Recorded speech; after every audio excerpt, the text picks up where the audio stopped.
जब हम इंसान गम की हालत में होते हैं तो हम दुनिया को बिल्कुल एक डिफरेंट एंगल से देखते हैं और हम कुछ ऐसे फैसले ले लेते हैं जो हमारे लिए और हमारे करीबी साथियों के लिए तकलीफ का बायस बन सकते हैं।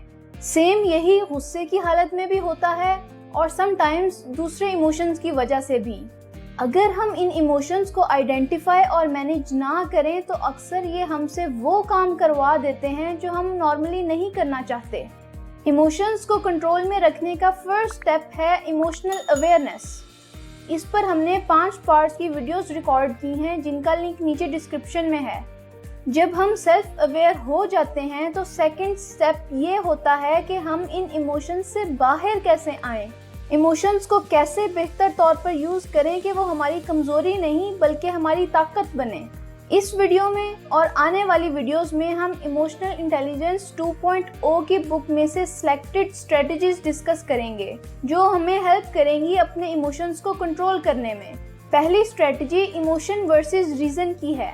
अक्सर हम सबके साथ ये होता है कि एक तरफ इमोशंस हम पर हावी हो रहे होते हैं जिसको हम अक्सर कहते हैं कि हमारा दिल ये कह रहा है, और दूसरी तरफ हमारा रैशनल ब्रेन हमें कह रहा होता है और बता रहा होता है कि ऐसे नहीं बल्कि ऐसे करो।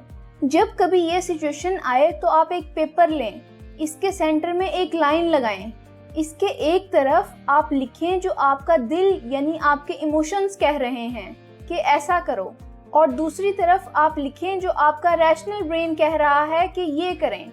ये लिस्ट आपकी मदद करेगी समझने में कि आपके इमोशंस क्या कह रहे हैं और उनकी क्या इम्पोर्टेंस है, क्योंकि हम ये भी नहीं चाहते कि हमारे सारे फैसले कैलकुलेटेड हों और हमारे इमोशंस का उनमें कोई अमल दखल ना हो, वरना फिर हम में और एक रोबोट में क्या फर्क रह जाएगा। जब आप ये लिस्ट बना लें तो फिर आप 2 चीजें नोट करें। एक ये कि कहाँ पर आपके इमोशंस आपको ठीक तरह फैसला नहीं करने दे रहे, और दूसरी तरफ के कहाँ आपकी रीजनिंग वो इम्पोर्टेंट चीजें इग्नोर कर रही हैं जिनके बारे में आपके इमोशंस आपको बता रहे हैं। इस तरह आप इन दोनों में बैलेंस क्रिएट कर सकते हैं। जब भी आप ऐसी सिचुएशन में हो, दुख में, गम में या फिर गुस्से में, तो आप अपने इमोशंस और अपनी रीजनिंग की एक लिस्ट बनाएं और फिर आप इस लिस्ट को देखकर बेहतरीन फैसला कर सकते हैं कि आपको इमोशनल ब्रेन की बात माननी चाहिए या फिर रैशनल ब्रेन की।